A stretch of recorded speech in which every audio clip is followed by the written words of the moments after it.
మిత్రులారా అందరికీ నమస్తే. ఇది భద్రాద్రి రామయ్య భద్రాచలం రాముల వారికి సంబంధించి సో ఆదాయం 83,76,18,018 రూపాయలు, ఖర్చు 83,62,628 రూపాయలుగా చూపెడుతున్నారు. ఆదాయ వ్యయాలకు సంబంధించిన పరిస్థితి.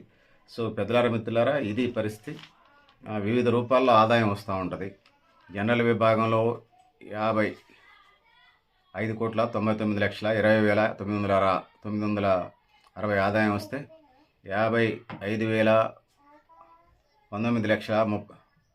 55,19,266 ఖర్చు అయింది. గోశాల ద్వారా 42,40,30,243 ఆదాయం వస్తే 63,59,174 ఖర్చు అయింది. అన్నదానానికి సంబంధించి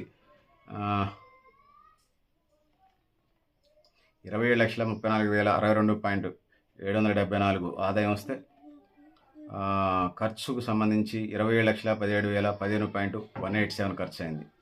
సో ఇది పరిస్థితి. పెద్దలారా మిత్రులారా, మీరు కూడా మీ అభిప్రాయాలు కామెంట్ బాక్స్లో రాయండి.